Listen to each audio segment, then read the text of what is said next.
It's my pleasure now to expand our table conversation here to the entire room. As an artist and advocate and activist, Derrick Ashong is literally the voice of a new generation.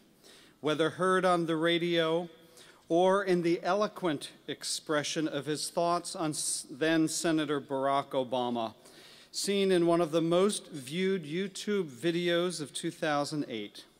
In his music as leader of the emerging band Soulfège, or acting in Steven Spielberg's Amistad, this Harvard-educated talent has founded myriad ways to inspire, engage, and activate young people with positive messages for social change. It's my pleasure to introduce this afternoon's keynote speaker, Derrick Ashong.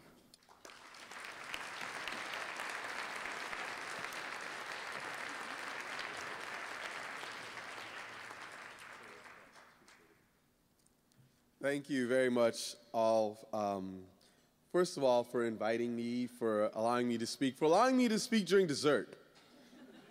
Because it means that most of you are largely full, but you're going to eat a little chocolate because it's good decorum, and you won't quite be sleepy enough yet that but you also won't be so focused on your main course that you'll miss what I have to say.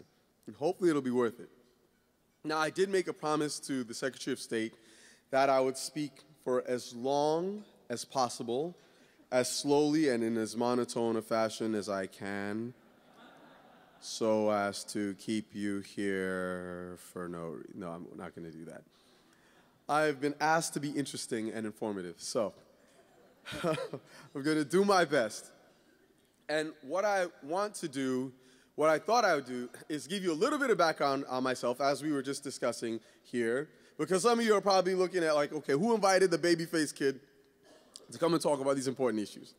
And it's always interesting when you come in as a young person. I'm not that young anymore, but thanks to my mom and dad, I still look a lot younger than I am, and I hope this will continue for some decades to come.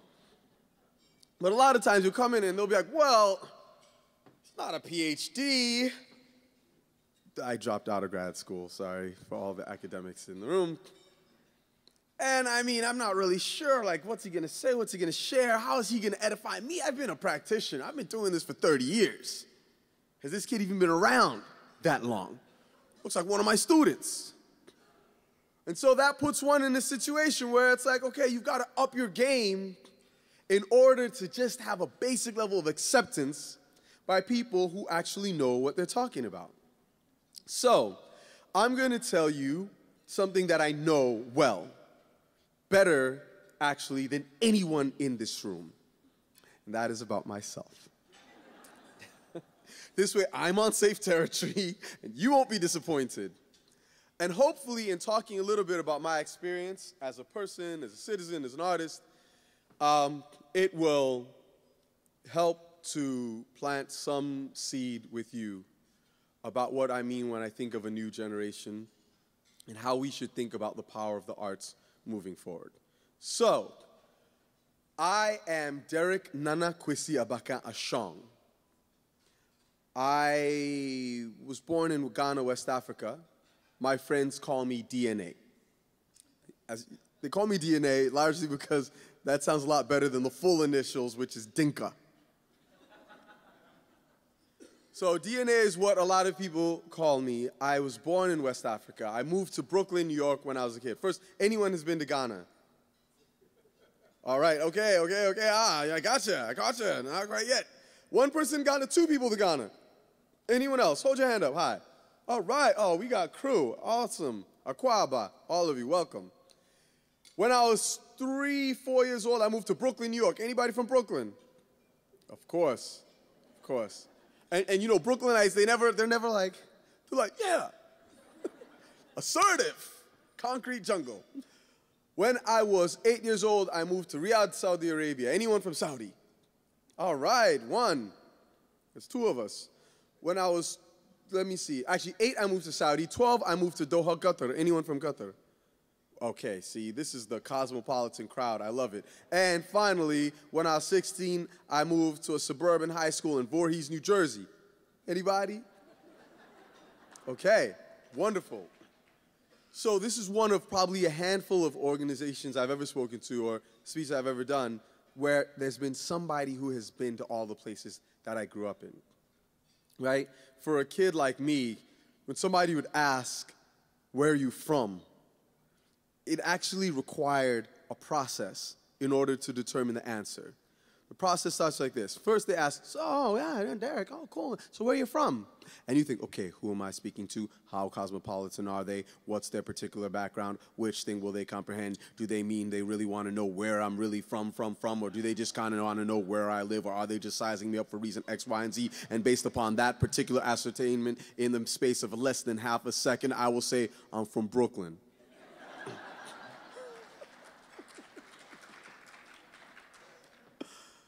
But it was a big deal, and I had to have this question of identity, questions of identity all the time as a kid, trying to explain to people where I'm from, who am I, where am I from, what does it mean to be me? And I remember my mother was very interesting, the way she tried to make sure that I remembered my roots, my culture, my heritage, this concept of where I'm from, because for her, it mattered. There was something powerful about knowing yourself and your place in the world. And one of the things that she would do is she would get us together and we would sing songs all the time when I was a kid. And it was funny because, growing up in Saudi Arabia, there were two TV stations at that time. There was one in English, one in Arabic. Both of them would show the prayer call in its entirety 5 times a day. So, there's no desperate housewives going on. And so we didn't spend a lot of time in front of the two. We would hang out, we would read, we would talk to my mom, and she would sing to us all the time. And there's one song I'll never forget that she used to sing to me. And it was very beautiful, and it said, Yenera asaseni, eyambo dindin mayeng, mojana nananum shwegun yadeto homayeng. Edume ne wun susu, seyebe yebiatiaso. Niem dentra son konton granin yo pese min kuminya. Edien bremundo mia saseun doatum se.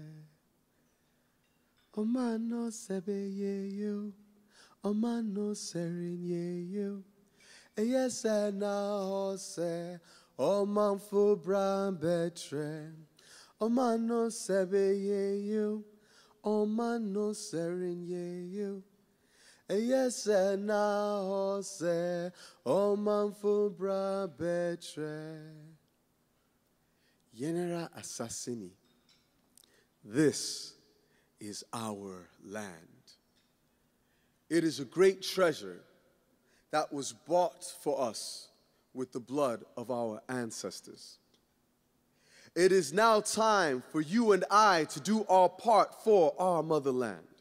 Let us not let selfishness nor lack of love for country come in between us.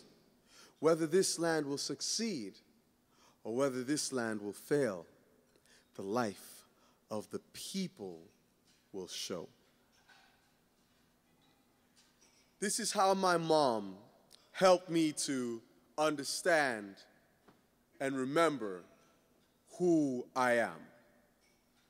Now, it was interesting because as a kid growing up in all these different environments, I could never fit in. It was absolutely impossible. Because as soon as you figure out what is natural and cool and kind of vibes with everyone else in a given environment, you make a switch. You go somewhere completely different. You figure out what is acceptable in Flatbush. You got it on lock. 8 years old, cool as you can be. You move to Saudi Arabia. Whole different ballgame. Then at 12, Saudi, doing my thing, American International School, getting a scoop of things, figuring out how to flow. Next thing you know, I move to Doha. And I go to a British international school. And I always love to tell a story about how little things let you know that you're different, right? Sometimes we take it for granted. If you grow up in a community with people that are similar to yourself, you sort of all vibe and connect, you take certain things for granted.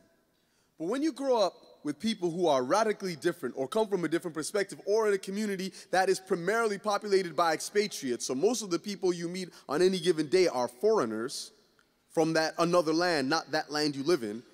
Like imagine if everyone in Delaware, the majority of the people living here, were actually from Nevada. Right? That's how I grew up. And so little things let you know that you're different. I love to share this story of my first day of math class. I know it's an art conference, but I'm going to go for the sciences first. First day of math class, I had a teacher, a very tall gentleman, tall Scotsman, with a bald dome, with a crowning, a red crown of flaming red hair, wiry muscles, the whole nine. He looked like groundskeeper Willie from The Simpsons.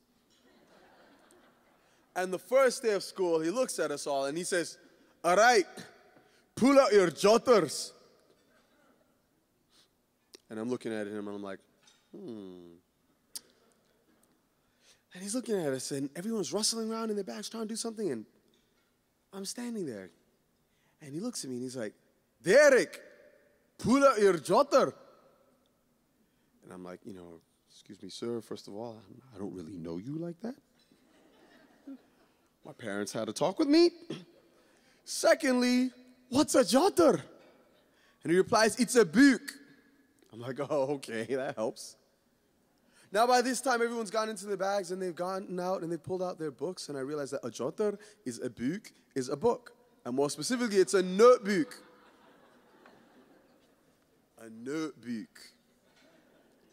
Little things let you know that you were different. Right? So for myself, the way that I found to articulate an identity that I could feel comfortable with was through music. I did it through music because I felt that it spoke to me. It was had a sense of clarity about how I saw the world. But it also enabled me to reach out to other people. And I was not a kid who had the benefit of a wonderful arts education, frankly. I came to Brooklyn at a time in the late 1970s when you actually had, as I was mentioning to members of my table, a significant cutting of funding for music programs in these schools.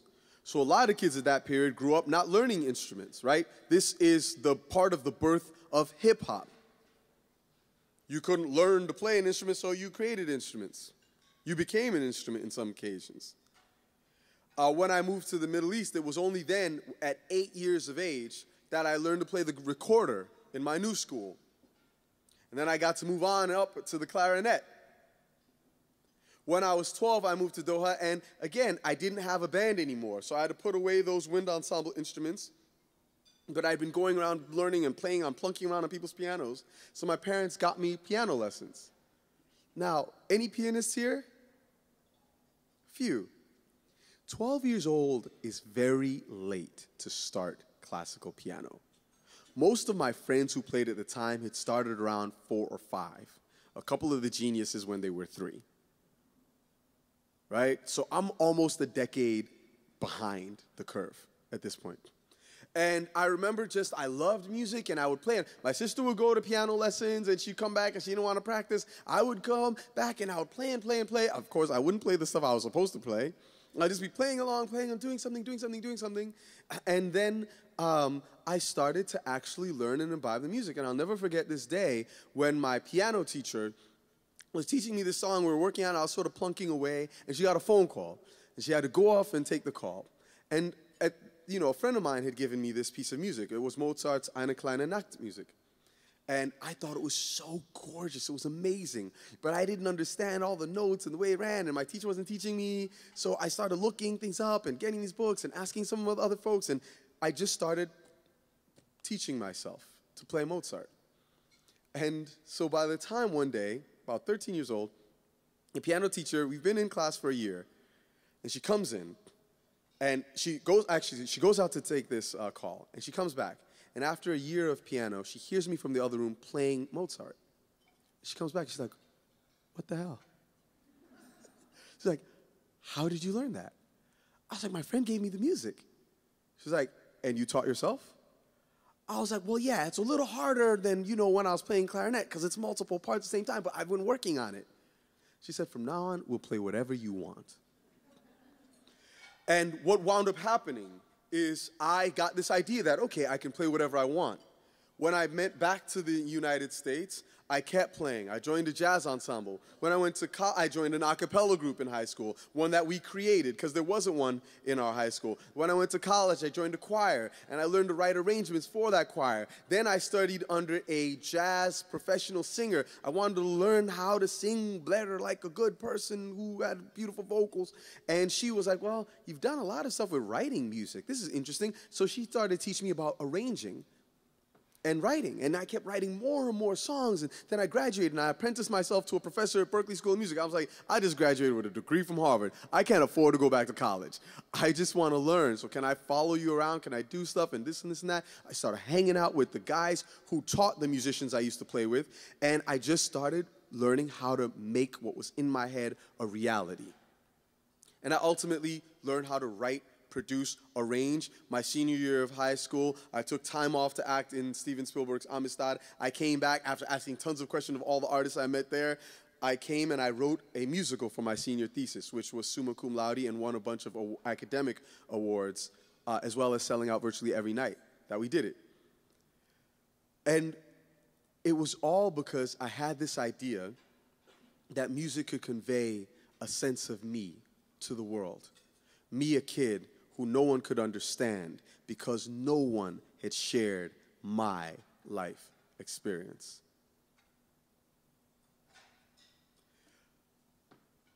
When people ask me to talk about the arts and the power of the arts, it's really easy to get up and say, arts are beautiful, arts are powerful, and we should all realize that. But you guys already know that. You know that the arts have meaning. You know that they do something good in life. But what is it that other people need to know in order for them to value and realize the import and the impact of artistry in our lives? My career has gone in so many different directions. I did go back to school. I went to grad school. I studied ethnomusicology and African American studies again at Harvard because I'm a company man.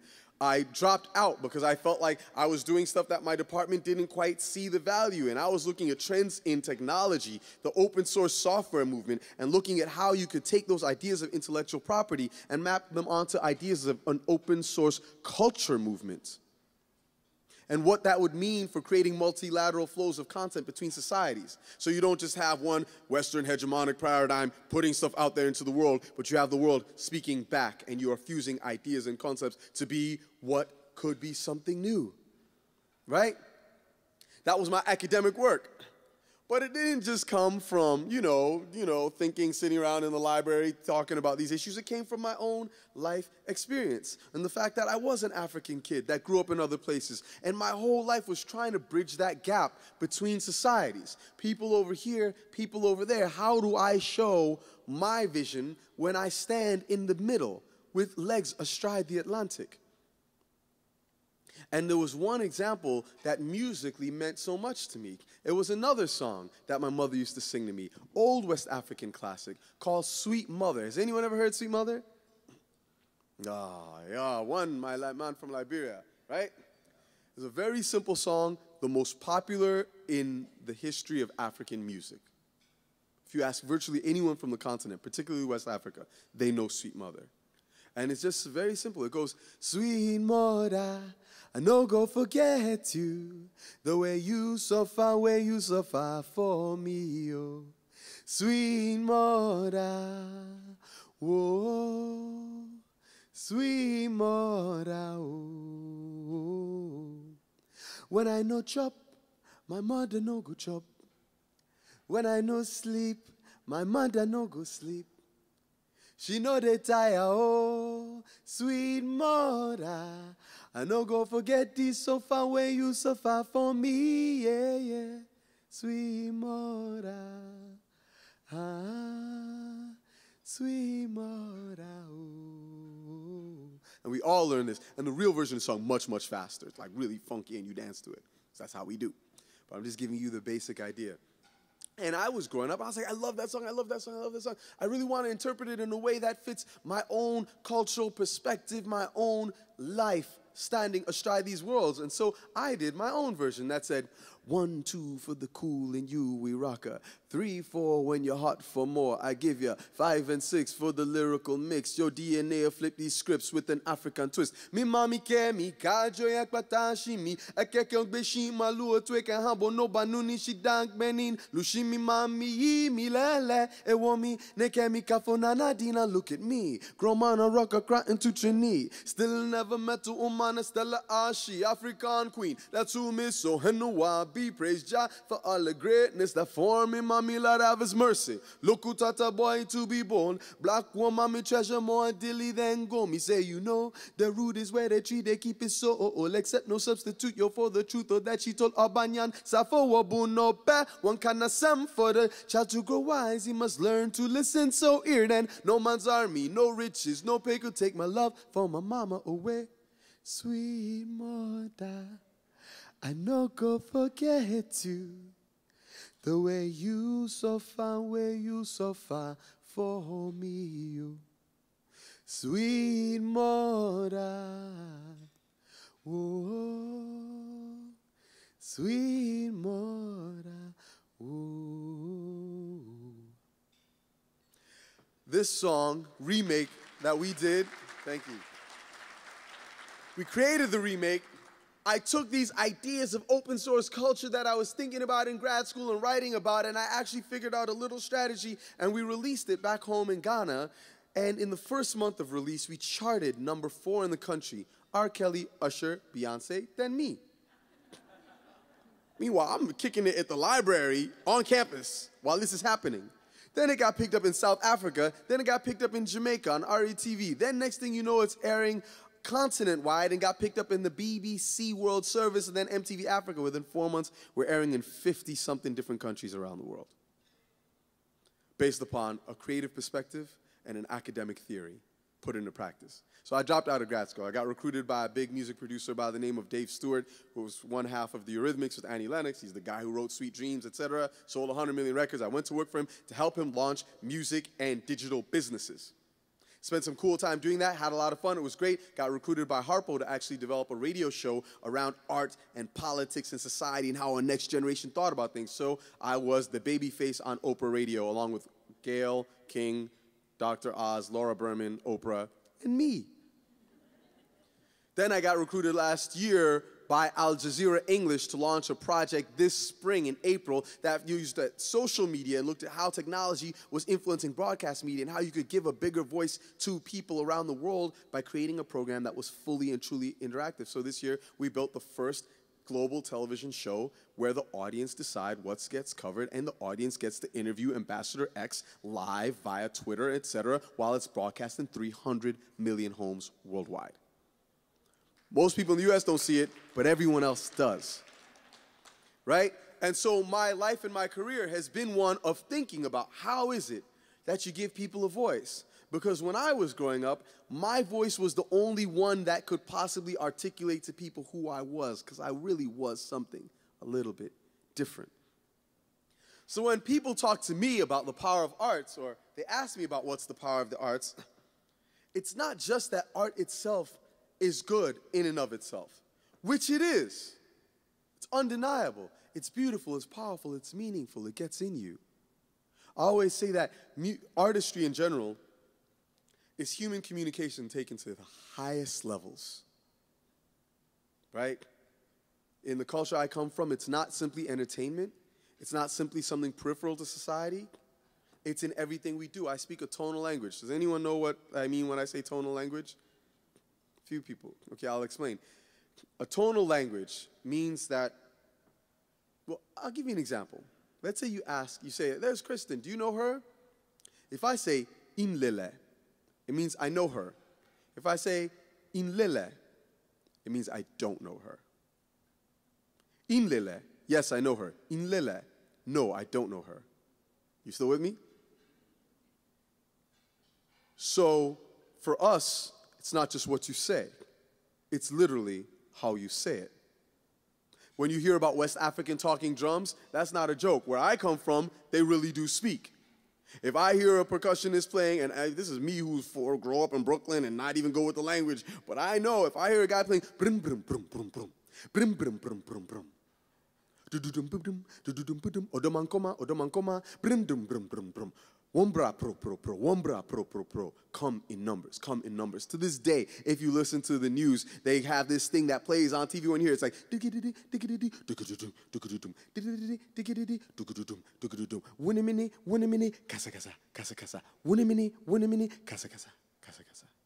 you and I must speak. You and I must speak the news. Right? When we talk about talking drums, it's not a metaphor. It's not a concept. It's literally a way of communicating. So to me, artistry, music in particular, it's not just a theory. It's not just entertainment. It is human communication taken to the highest levels. And for me, music has always been the most powerful of those. And I say it not just because I'm a musician and I'm biased, which I am, but also because there's a fundamental difference about music. See, let's say that you go to the Louvre and you're looking at a wonderful Rembrandt and you close your eyes. How does that affect your ability to imbibe and really feel that painting, particularly if you've never seen it before?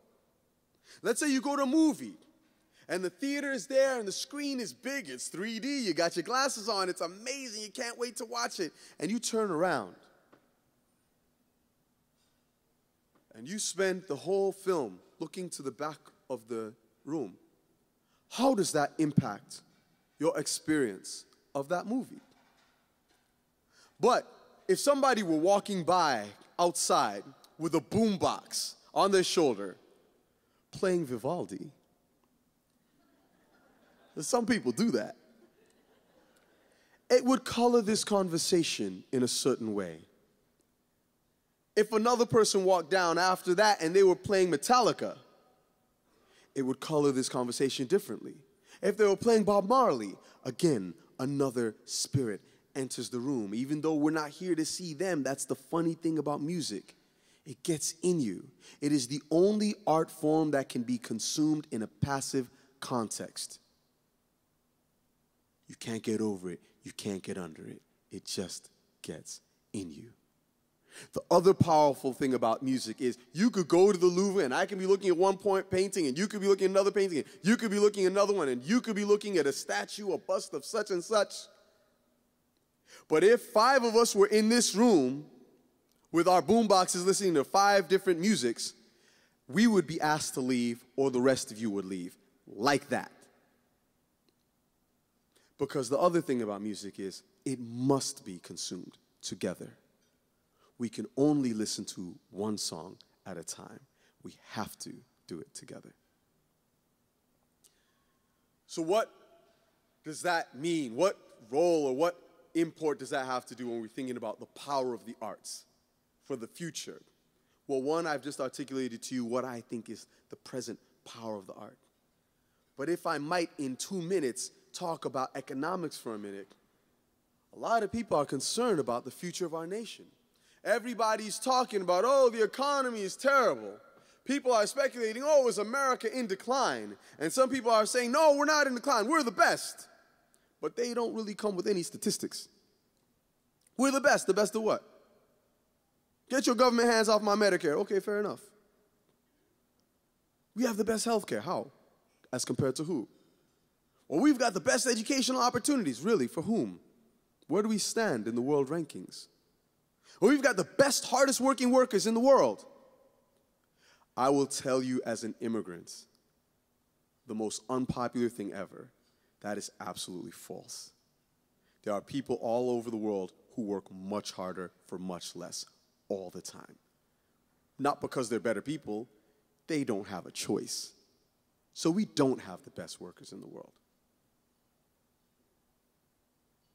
So what makes us the best? Everybody's worried. The economy is terrible. All those good jobs went overseas. Yeah, well, that's true, but good jobs go overseas all the time. I mean, New York City used to be a textile manufacturing capital of the planet. You don't hear anyone wondering where'd all those good sewing jobs go. Right? Nobody's beefing about that. Man, I can't even get a job as a seamstress in New York. I really wish I could be in a factory making socks today. No, because those jobs left and we innovated and we created new things. And actually, that's been where we have historically been the strongest. We have been the innovators. We have been the people that created the new thing, the next great opportunity, the new wave of the future. And that's how we've grown as a society. We've also attracted the best minds from around the planet. So kids like me who grew up in a home with no running water get to come here, and it's like, oh my God, I can be in America. I want to go to Harvard.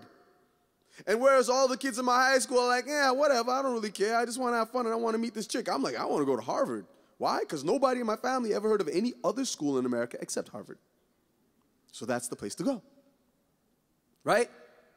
Those of us who get a chance to come, we are all over it.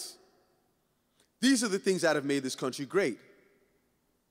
We were innovators. We were always on the cutting edge. We provide an opportunity for people to come and fulfill their dreams to be the best that they could be, such that not only did we have great minds in this country, but the best from elsewhere would come to be a part of we. And this is where the problem lies fundamentally today.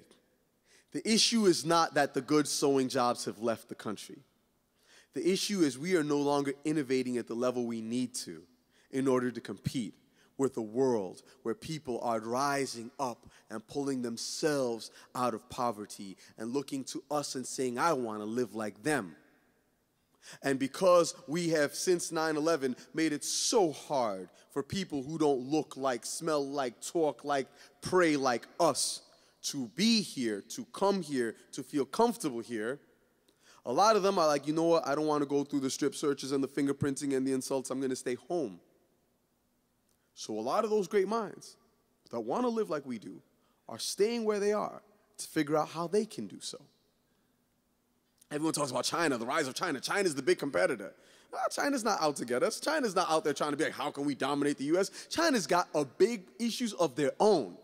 China needs to create 1 million jobs per month just to keep on a par with their population growth. 1 million jobs a month. How do you deal with that? China also has a demographic problem. Because of their one-child policy, a lot of people gave up their little baby girls. So you got a generation of young men growing up. What happens if you have a generation of young men growing up with no jobs and no women? Just take a minute and think about it. They won't say it on The Economist. They won't mention it on CNN. But that's the reality. Those are the economic underpinnings of China's rise or fall. And that is why they will do whatever it takes to get more jobs. Because they got bigger problems than we do. So what is it that we need to do in the 21st century? What we need to do is recommit to building a culture of innovation in America. We do not need to wonder and worry about where the good carpentry or the good sewing jobs went. They were honorable fields, but we have all benefited from the advent of other things that we invented right here. We need to cultivate a culture of innovation, of creative thinking, of excellence and striving to expand our horizons and our imagination of what might be possible. And in the history of humankind, I would sit and argue with anyone on this point. There has been no more proven, more effective, more efficient, and more profound and more powerful method of teaching creativity and innovative thinking than the arts.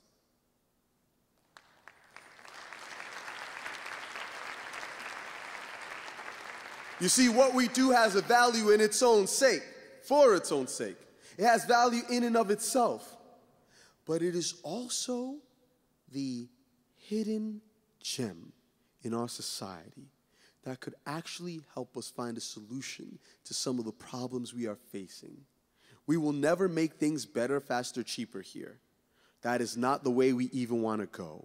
There will always be somebody in Bangalore. There will be somebody in Vietnam. There will be somebody in Lagos or Nairobi or Accra that will do it better, faster, cheaper. What we need to do here is do it bigger, better, brighter. And I believe that by cultivating that education in the arts, the value of the arts, by inculcating it in our children, whether they grow up to be dancers, whether they grow up to be baritone saxophone players or bankers, that they are thinking innovatively. The bankers not too innovatively. They already creative, causing enough problems. But everybody else, that is the direction that we should be focused in. Because whether this society will succeed or whether it will fail, the life of we the people will certainly show. I hope that life will be illuminated by artistry, and I thank you for all that you do. Thanks for hearing me.